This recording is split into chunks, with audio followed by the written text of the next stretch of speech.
దేవునికి ఇష్టమైనవి మనం చేయాలి. సో యోసేపు జీవితంలో దేవుడు ఎలా మౌనముగా ఉంటూ యోసేపును నడిపిస్తూ, యోసేపు గుణాన్ని మలుస్తూ, ఎంతగా గుణం మారిందో తెలుసా? యోసేపుకి అధికారం వచ్చింది. ఇలా చిటికేస్తే పోతిఫర్ భార్య లేచిపోతుంది, పానదాయకుల అధిపతి లేచిపోతాడు. 2 ఏళ్ళు నువ్వు నా అన్యాయం చేస్తావరా, ఉద్యోగం ఊడబెరకు విన్నే. యోసేపుడు ఒక బుక్ పెట్టుకుంటే, రెడ్ బుక్ బ్లూ బుక్ ఏదో ఒకటి. ఏమండి, నిలబడవండి ఇవి, నిలబడవు. పగ తీర్చుకుందాం, నాకు ఆ పొజిషన్ రావాలా, నేను పగ తీర్చుకుంటా, నా సింహాసనం ఎక్కాలా, ఎక్కడం ఆలస్యం. ఆకాశం ముందు ఆసనటువంటి చూసి నవ్వుతాడు. ఓకే అవునా, సరే కానీ రాసుకో, ఏం రాసుకుంటావు రాసుకో, ఏం చేయాలనుకో చేసుకో. కత్తిని వాడు కత్తితోనే పోతాడు. మోసపోకుడి దేవుడు అంటే అర్థం ఏంటో తెలుసా? నేను ఇలా చేస్తే నాకేం కాదు అనుకోవడమే మోసపోవడం. ఇలా నాకు ఒక పదవి వచ్చింది, నాకు నచ్చినట్టు నేను చేసుకుంటాను, నాకు ఏం కాదు, నన్ను ఎవ్వడూ అడ్డుకోలేడు. నెబుకద్నెజర్ అటువంటి, అంటే ఇప్పుడు ట్రంప్ గారు అనుకోవచ్చాను. ట్రంప్ గారు అంటే ఎంత స్ట్రాంగ్ పర్సన్ కదా, strongest person in the world, పెద్దన్న అంటాం కదా, ప్రపంచ అధినేత అనొచ్చు ట్రంప్ గారిని. అటువంటి స్థానంలో ఉండేవాడు అప్పటి కాలంలో నెబుకద్నెజర్. నాకు అదుపు లేదు, ఎవ్వరు బ్రతకాలంటే వారిని బ్రతికించాడు, ఎవ్వరు బ్రతకకూడదంటే వారిని చంపేశాడు. చూశాడు దేవుడు, అయిపోయింది, నీ పని అయిపోయింది, నీ రాజ్యం నీ నుంచి పోయింది అని ఆత్మీయ మండలంలో వాయిస్ వచ్చేసింది. హల్లెలూయా. పేరుకు మాత్రం రాజుగా ఉన్నాడు. ఓ సంవత్సరం లోపల ఉన్న పాటున ఒకే క్షణంలో పదవి పోయింది, తన మనసు పోయింది, గడ్డి తింటూ ఒక పశువులాగా మారిపోయాడు. మరలా నా పైన దేవుడు ఉన్నాడు అని గ్రహించేంత వరకు పశువులాగానే ఉండిపోయాడు. సో నా పాయింట్ ఏమిటంటే, దేవుడు ప్రతి ఒక్కరిని కూడా ఉన్నత స్థానంలో నిలబెట్టాలని కోరుకుంటున్నాడు. నిన్ను, నీ పిల్లలను, నీ పిల్లలను, నీ కుటుంబాన్ని ఓ ఉన్నతమైనటువంటి స్థానంలో నిలబెట్టాలని కోరుకుంటున్నాడు. యోసేపు జీవితాన్ని మలచాడు గనక వాళ్ళ అన్నలు, ఎవరండి వీళ్ళు, ఏమన్నాలు అసలు, వీళ్ళకి అసలు రక్త సంబంధం అంటే అర్థం ఉందా వీళ్ళకి? చంపేదానికి ప్రయత్నం చేశారు, అసూయపడ్డారు, పగబట్టారు, అమ్మేశారు, చంపాలనుకున్నారు. వాళ్ళు దొరికారు, ఇప్పుడు లడ్డులాగా దొరికారు యోసేపుకు. ఒకవేళ నువ్వు ఆ పొజిషన్లో ఉంటే రండ్రా చూసుకుందాం, ఈ నాయలు వీళ్ళే నన్ను ఇక్కడికి ఇచ్చేసింది. కాబట్టి వీళ్ళు మొత్తం 11 మంది ఎంతసేపు అండి, ఒకే ఒక నిమిషంలో 11 తలకాయలు తెగేవి. కానీ యోసేపు ఏమన్నా తెలుసా? మీరు కీడు ఉద్దేశించారు, నా దేవుడు ఈ కీడును మేలుకరంగా మలచాడు, భయపడద్దు, నేనేం చేయను అన్నాడు. హల్లెలూయా. ఇది ఎలా వచ్చిందంటే, ఈ 13 సంవత్సరంలో దేవుడు యోసేపును అలా మలిచాడు. ఎవరిపైన పగ తీర్చుకోలేదే. యోసేపు ఎవరిపైన పగ తీర్చుకోలేదు. యోసేపు చనిపోయేంత వరకు ఏలుతూ ఉన్నాడు. చనిపోయేంత వరకు ఏలాడు Yosepu. There was no such person like that. Daniyelu ఒక్కడు ఉన్నాడు. 3 రాజులు మారినా కూడా దానియేలు పొజిషన్ మాత్రం మారలేదు. హల్లెలూయా. రాజులు మారారు కానీ దానియేలు పొజిషన్ మాత్రం మారలేదు. సో నీకు దేవుడు ఒక స్థిరమైనటువంటి సింహాసనాన్ని ఇవ్వాలనుకుంటున్నాడు, ఒక స్థిరమైనటువంటి హెచ్చింపును నీకు ఇవ్వాలనుకుంటున్నాడు. నీవు దీపావళి రాకెట్లాగా ఉండాలని దేవుడు కోరుకోవడం లేదు. దీపావళి రాకెట్ ఏమవుతుంది, అలా సర్రని పైకేస్తుంది అనమాట. అబ్బాబ్బాబ్బాబ్బా అనుకుంటాం, అనగానే మళ్ళీ కింద పడిపోతుంది అన్నమాట. అలా నీ జీవితం ఉండాలని దేవుడు కోరుకోవడం లేదు. రాకెట్ స్పీడ్ వేగంతో, ఎస్కేప్ వెలాసిటీతో ఈ భూమి కక్షను దాటి నువ్వు వెళ్ళిపోవాలని దేవుడు కోరుకుంటున్నాడు. ఉన్నతమైన స్థానంలో నీవు స్థిర సింహాసనం మీద కూర్చొని ఏలాలని దేవుడు కోరుకుంటున్నాడు.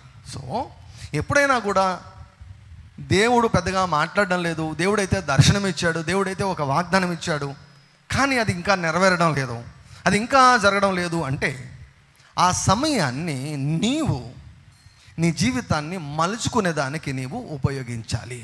వేస్ట్ చేసుకోవద్దు. ప్రార్థన తగ్గించొద్దు, ప్రసంగం వినడం తగ్గించొద్దు, చర్చికి రావడం తగ్గించొద్దు, దేవుని నమ్మడం ఆపద్దు, ఇంకా ఎక్కువ చేయాలి. You need to do better. You need to do better. మనం చదివాం కదా, యెహోవా వాక్కు యోసేపును పరిశోధించుచుండెను. దేవుడు మాట్లాడడం లేదు కానీ దేవుడు చూస్తున్నాడు. God is not speaking but God is watching. దేవుడు మాట్లాడడం లేదు కానీ దేవుడు చూస్తున్నాడు, దేవుడు గమనిస్తూ ఉన్నాడు. హల్లెలూయా, హల్లెలూయా, హల్లెలూయా. సో మొట్టమొదటిది, మనలను దేవుడు మలుస్తూ ఉన్నాడు. హల్లెలూయా చెప్పండి. యేసయ్యా నన్ను మలుస్తున్నందుకు నీకు స్తోత్రం. మలిస్తే ఏమవుతుందంటే దేవుడు వాడుకుంటాడు, దేవుని చేతిలో వాడబడతాం. హల్లెలూయా. యజమానుడు వాడుకొనుటకు అర్హమైన పాత్ర. ఎంత గొప్ప విషయం అండి ఆయన చేతిలో వాడబడ్డం. హల్లెలూయా. అయితే ఆయనతో సహకరించాలి. ఆయన కుమ్మరి, మనం మంటే ఉన్నాం. హల్లెలూయా. మంటి కుమ్మరి చేతిలో ఉండాలి. కుమ్మరి చేతిలో మన్ను కుమ్మరి చేతిలో ఉండాలి. నేను ఉండను, నా ఇష్టానుసారం నేను వెళ్తానంటే ఎక్కడ కుండగా తయారు చేస్తాడండి కదా. మనం సహకరించాలి. We need to cooperate with God in this moulding process. ఈ ప్రయాణంలో చాలా చాలా చాలా చాలా రకరకాలైనటువంటి పరిస్థితులను, సమస్యలను మనం ఎదుర్కొనవలసి వస్తుంది. కానీ దేవుడు మాత్రం నమ్మదగినటువంటి దేవుడు. సో మొట్టమొదటిది మనం ఏం అర్థం చేసుకోవాలంటే, దేవుడు నన్ను మలుస్తున్నాడు, దేవుడు నన్ను వాడుకుంటాడు. అందరు చెప్పండి, దేవుడు నన్ను రాబో రోజుల్లో వాడుకుంటాడు. దేవుడు నన్ను రాబో రోజుల్లో వాడుకుంటాడు. హల్లెలూయా. సో యేసు ప్రభు తండ్రి అయిన దేవుడు యేసయ్యను వాడుకునేంత వరకు యేసయ్య జీవితంలో ఏ మార్పులు జరుగుతున్నాయి? జ్ఞానమందు, తెలివి యందు, వయస్సునందు, దేవుని దయందు, మనుషుల దయందు యేసయ్య వర్ధిల్లుతున్నాడు. ఇది జరుగుతుండాలి. ఇది జరగకుంటే you are not on the right track. It should happen. You should grow. You should grow. నువ్వు పెరగాలి, నువ్వు ఎదగాలి. నువ్వు ఎదగడం చాలా ప్రాముఖ్యం. అప్పుడే త్వరగా దేవుని యొక్క కార్యాలు జరుగుతాయి.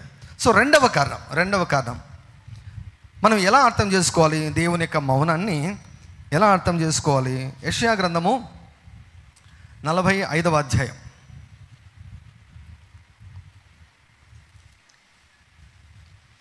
యెషయా గ్రంథము 45వ అధ్యాయము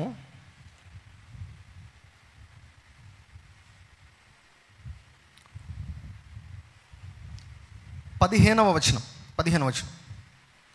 ఇశ్రాయేలు దేవా, రక్షక, నిశ్చయముగా నీవు నిన్ను మరుగుపరుచుకొను దేవుడవై ఉన్నావు. దేవుని గురించి ఏం చెప్తున్నాడు? దేవుడు అంట, ఆయన ఒక లక్షణం ఏంటి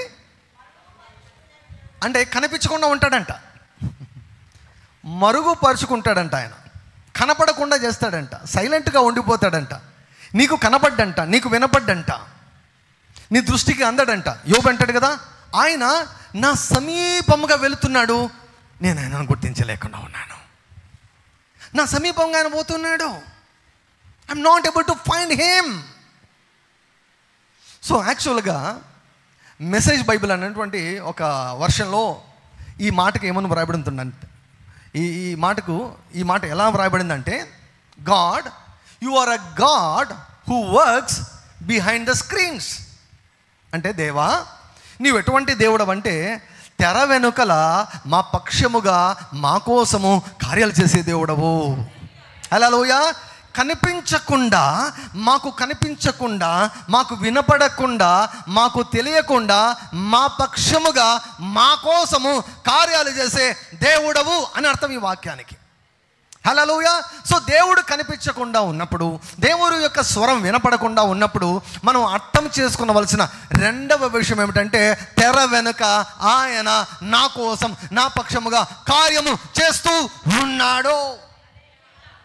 హల్లెలూయా, హల్లెలూయా. 31వ కీర్తన. Thank you Lord Jesus, thank you Lord Jesus. Thank you Lord Jesus. Hallelujah, hallelujah. 4వ వచనం, 33వ కీర్తన 33వ కీర్తన 4వ వచనం. యెహోవా వాక్యం యథార్థమైనది, ఆయన చేయునదంతయు నమ్మకమైనది. నీ బీపీని తగ్గించే వాక్యం ఇది. నీ ఒత్తిడిని నిర్మూలన చేసే వాక్యం ఇది. నీ ఆవేశాన్ని, నీ బాధను, నీ దుఃఖాన్ని పోగొట్టే వాక్యం ఇది. నిన్ను ఏమండి ప్రశాంతంగా నిద్రపోనిచ్చే వాక్యం ఇది. ఏంటో తెలుసా? ఆయన చేయునది అంతయు నమ్మకమైనది. హల్లెలూయా. What is faith? నిరీక్షింపబడు వాటి యొక్క నిజ స్వరూపం అంటే కనిపించకుండా నమ్మాలి,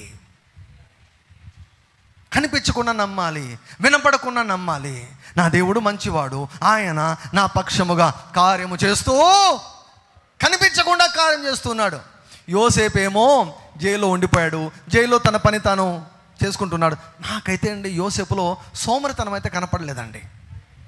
జైల్లో కూడా పని చేస్తూ ఉన్నాడు. పౌలు కూడా అంతే కదండి. నువ్వు వాక్యం చెప్తావా, నువ్వు వాక్యం చెప్తావా, నువ్వు ఎలా వాక్యం చెప్తావో చూస్తావని చెప్పేసి జైల్లో వేశారు పౌలు గారిని. పౌలు గారిని జైల్లో వేస్తే జైలు బయట ఉన్నదానికంటే జైలు లోపల నుంచి ఎక్కువ సేవ చేశాడు. హల్లెలూయా, గ్లోరీ టు గాడ్. హల్లెలూయా, హల్లెలూయా. అందుకే అంటాడు పౌలు గారు, నాకు సంభవించిన అంతయు కూడా సువార్త మరి ప్రబలముగా వ్యాపించేదానికి కారణమయ్యాయి. హల్లెలూయా. ఈవెన్ మన పరిచర్యలో కూడా సమస్యలు ఎక్కువైపోయినప్పుడు పరిచర్య కూడా విస్తరించింది.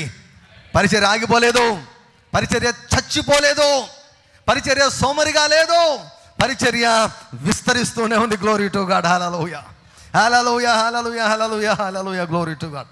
So many new members are coming, so many new members are adding. క్రొత్త వాళ్ళను దేవుడు కలుపుతూ ఉన్నాడు. క్రొత్త వాళ్ళను దేవుడు యొక్క పరిచయతో కలుపుతున్నాడు. క్రొత్త సంఘాలను, క్రొత్త సేవకులను, క్రొత్త సేవకురాలను God is connecting to our ministry. Hallelujah. We have never heard such message. ఇటువంటి వర్తమానాలు మేము ఎప్పుడు కూడా వినలేదు. మేము ఎంతగానో బలపడుతున్నాం ఈ వర్తమానాల ద్వారా. Hallelujah, hallelujah. Don't see just here, ఇక్కడ మాత్రమే చూడదండి.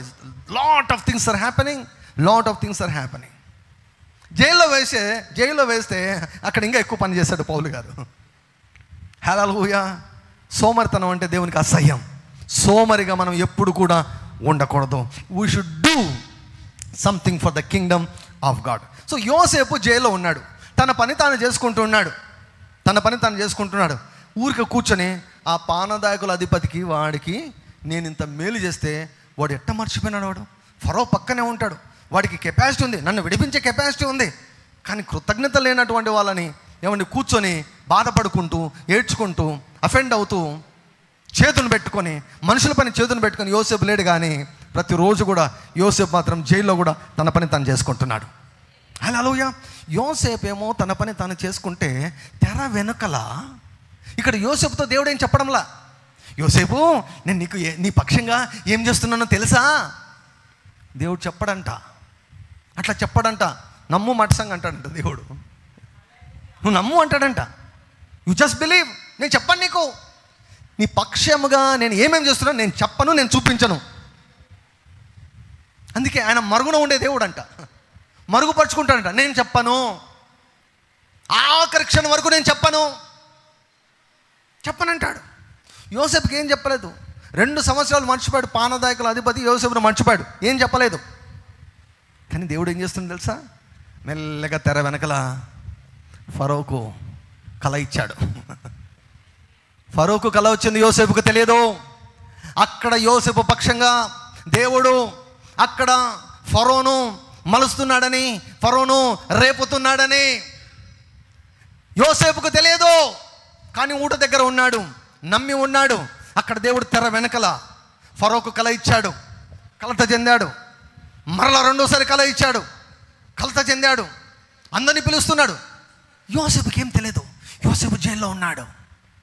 ఈరోజు ఒకవేళ నువ్వు జైల్లో ఉన్నటువంటి పరిస్థితి ఉందేమో, నీ కళ్ళకు ఏ దేవుని యొక్క కార్యం కనిపించడం లేదు, వినిపించడం లేదేమో, అయితే ఈ వాక్యం యొక్క అధికారాన్ని బట్టి నేను చెబుతున్నాను, నీ పక్షముగా దేవుడు మనుషులను రేపుతున్నాడు, మనుషుల మనసులో ఆలోచనలు పుట్టిస్తున్నాడు, మనుషులను నీకు కనెక్ట్ చేసేదానికి దేవుడు నీ పక్షముగా తెర వెనకల పనిచేస్తున్నాడు. ఆయన చేయనదంతయు నమ్మకమైనది, నమ్మదగినది. నమ్మండి. Believe that what ever he does you can trust that. ఏమేమో జరుగుతున్నాయి. జైల్లో ఉన్నాడు, మనోడికి ఏం తెలియదు. కానీ అక్కడ తెర వెనకల దేవుడు ఎవరి కోసం కల ఇచ్చాడండి? ఎవరి కోసం కల ఇచ్చాడు? యోసేపును హెచ్చించేదానికి కల ఇచ్చాడు. యోసేపుకి అది తెలియదు. దేవుడు అక్కడ యోసేపుకు గ్రౌండ్ ప్రిపేర్ చేస్తున్నాడు. God was working on Pharaoh, God was working on Pharaoh's employees. ఐగుప్తులో ఉన్న శకును గంటను అందరినీ పిలిచాడు. నా కళకు భావం చెప్పండి అంటే ఎవడు చెప్పలేకపోయాడు. అప్పుడు పరిశుద్ధాత్ముడు పానదాయకుల అధిపతికి జ్ఞాపకం చేసి, ఓరే నువ్వు మర్చిపోయావు చూడరా అంటే, అమ్మ నేను చేసిన పొరపాటు ఇప్పుడు నాకు గుర్తుకొచ్చింది. మంచి పని అయింది. 2 సంవత్సరాలు మర్చిపోవడము మంచి పని అయింది. ఒకవేళ 2 సంవత్సరాలకు ముందే పానదాయకుల అధిపతి ఫరో దగ్గరికి వెళ్ళి యోసేపు పక్షంగా రికమెండేషన్ పెట్టింటే మొత్తానికి జైల్లో నుంచి బయటకు వచ్చినవాడు, ఏదో ఒక చిన్న వాచ్మెన్ ఉద్యోగమో పియోన్ ఉద్యోగమో ఇచ్చినవారు. అంతేనా? అంతే కదా. పానదాయకుల అధిపతి మహా అంటే ఏం ఉద్యోగం ఇప్పించగలడు? రికమెండేషన్ చేసి, ఏదో పాపం ఊరు కానీ దేశంలోకి వచ్చాడు, పరాయోడు, అన్యుడు, ఏదో ఒక చిన్న ఉద్యోగం ఇప్పించండి అని ఫరోకు చెప్పి ఓ చిన్న ఉద్యోగం ఇప్పించినవాడు. కాబట్టి మర్చిపోవడమే మేలైంది. యోసేపు అనుకుంటాడు, ఆ 2 సంవత్సరాలు కొంచెం ఇబ్బంది పడినా బాసు నువ్వు మర్చిపోవడం మంచి పని అయిపోయింది. ఎందుకంటే పానదాయకుల అధిపతికే బాస్ అయ్యాడు యోసేపు మర్చిపోవడం వల్ల. హల్లెలూయా. ఎవరైనా నీ ద్వారా మేలు పొంది నిన్ను మర్చిపోయారా? హల్లెలూయా చెప్పండి, హల్లెలూయా చెప్పండి. అసలు నేను డిసైడ్ చేశాను, ఇంక ఎవ్వడికి మేలు చేయకూడదు బాయ్, ఎవరిని మంచి అనకూడదు ఇంకా అని డిసైడ్ కావద్దు. అటువంటి పిచ్చి పిచ్చి నిర్ణయాలు తీసుకోవద్దు. మర్చిపోని దేవుడు మర్చిపోవడం.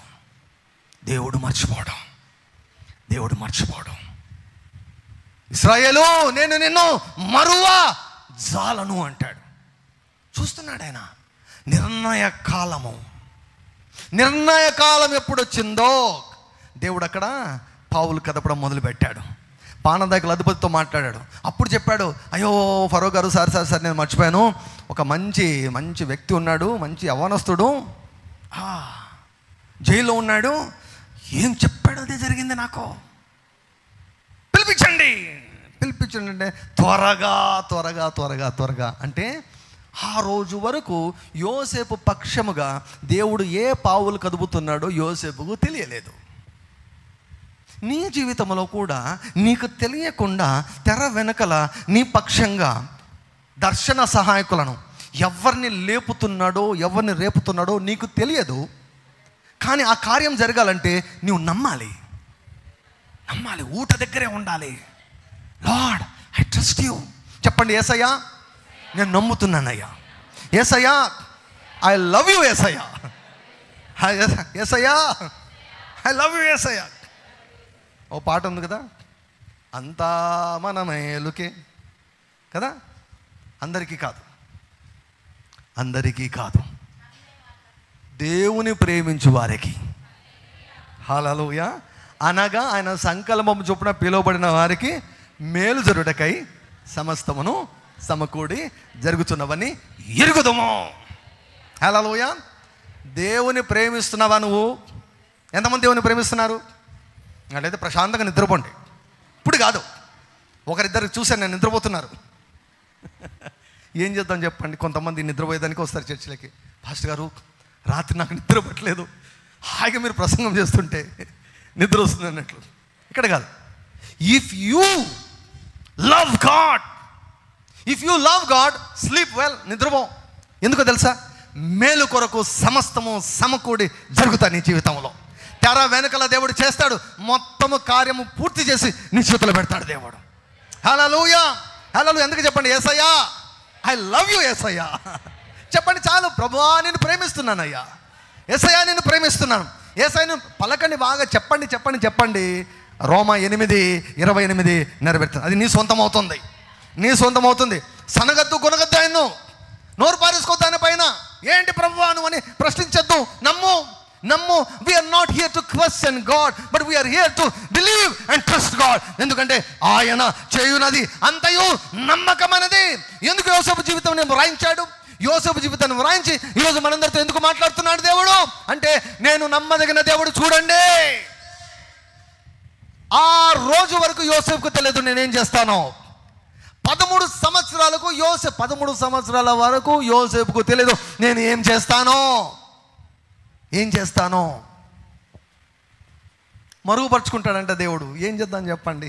మనకు అన్నీ చెబితే బాగుండు కదా. అన్నీ చెప్పినా కూడా నమ్మమండి మనము. అన్నీ చెప్పినా కూడా పరిస్థితుల ఒత్తిడికి మనం లొంగిపోతాం సులభంగా. అందుకే నమ్మడం చాలా ప్రాముఖ్యం. సో దేవుడు మౌనంగా ఉన్నాడు అంటే తెర వెనకల నీ కోసం కార్యం చేస్తున్నాడు. హల్లెలూయా. దావీదు జీవితాన్ని చూస్తే దావీదుకి ఎంతవరకు తెలుసు? మీ అన్న వాళ్ళ దగ్గరికి వెళ్ళి బ్రేక్ఫాస్ట్ ఇచ్చిరా, రొట్టెలు ఇచ్చిరా, ఇంతవరకే దావీదుకి తెలుసు. వాళ్ళ నాన్న ఏది చెప్తే దానికి లోపడమే దావీదుకి తెలుసు. కానీ అక్కడ మొత్తం దావీదు కొరకు దేవుడు అరేంజ్ చేసి పెట్టాడు. దావీదును హెచ్చించేదానికి ఒక గొల్యాతుని అరేంజ్ చేసి పెట్టాడు. ఇశ్రాయేలు అందరూ కూడా భయముతో వణుకుతూ ఉన్నారు, ఇంక్లూడింగ్ సౌలు కూడా వణుకుతూ ఉన్నారు.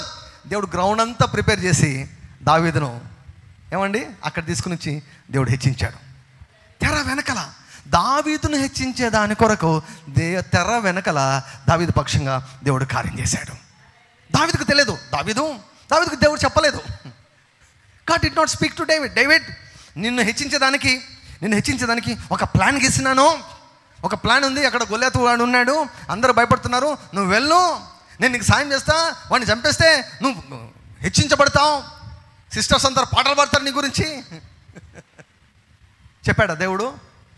మరుగుపరుచుకుంటాడు ఆయన, చెప్పడు.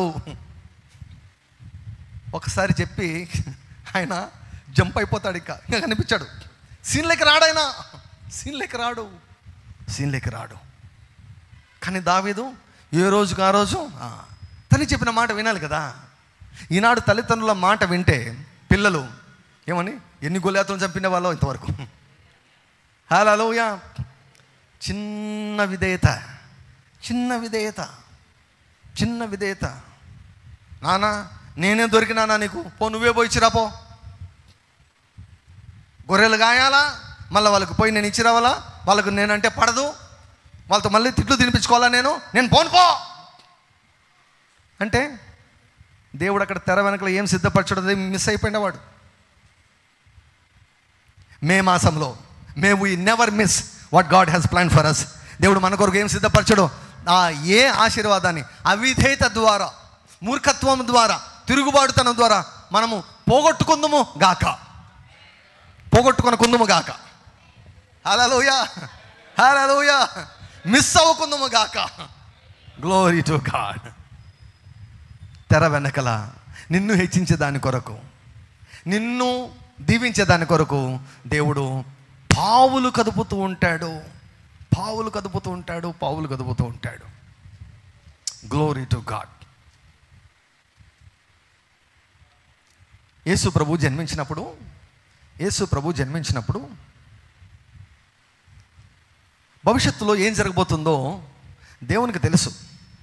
కాబట్టే 1 సంవత్సరానికి ముందే దేవుడు తూర్పు దేశపు జ్ఞానులను రేపి వారిని ప్రేరేపించి ఎక్కడికి నడిపించాడు? యేసయ్య దగ్గరికి నడిపించాడు. అది యేసయ్యకి తెలుసా? యోసేపుకు తెలుసా? మరియమ్మకు తెలుసా?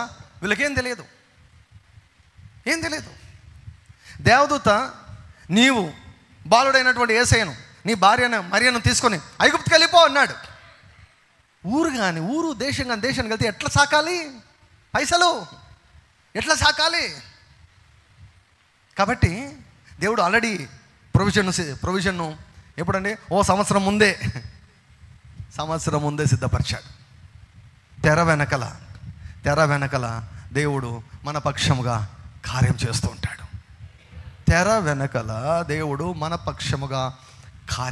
ఉంటాడు. హల్లెలూయా.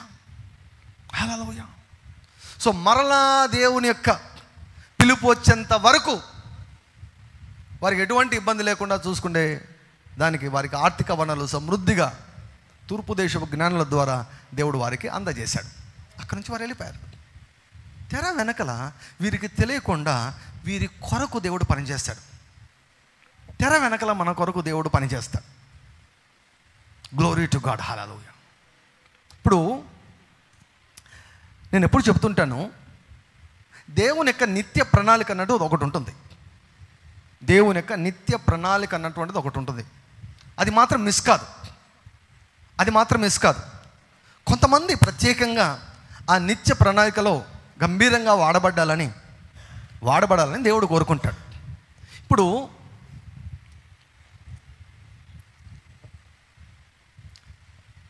బాప్తిసమిచ్చు యోహాను యొక్క తల్లిదండ్రులు వారు నీతిమంతులు, యథార్థవంతులు, దేవుని యొక్క పరిచర్య చాలా నమ్మకంగా చేస్తున్నారు. వారు వృద్ధులు. ఎలిజబెత్, జకర్యా వృద్ధులు అయిపోయారు. అంటే ఎంతకాలం వారు ప్రార్థన చేసింటారు. దేవా, పశువులలో కూడా గొడ్డలతనం ఉండదన్నావే, నేను ఎందుకు గొడ్డల్లాగా నేను ఉండాలి? ఎలిజబెతు గొడ్రాలైనందున వారికి పిల్లలు లేకపోయి మరియు వారిద్దరు బహుకాలం గడిచిన వృద్ధులయ్యారు. లూకా సువార్త 1వ అధ్యాయం. బహుకాలం గడిచిన వృద్ధులయ్యారు, వారికి పిల్లలు కలగలేదు, వారికి పిల్లలు కలుగుతారన్న నిరీక్షణ కూడా లేదు. ఇక్కడ ఏమైనా వీరు అవిధేయత ద్వారా గర్భం మూయబడిందంటే అది లేదు. నీతిమంతులంట, యథార్థవంతులంట, దేవుని యొక్క దృష్టిలో చక్కగా వారు జీవించారు. ఏ కలంకము మచ్చ ఏమీ లేవు. కానీ గొడ్రాలు ఎంతో ప్రార్థన చేసినా కూడా ఆలస్యమైంది. God was silent.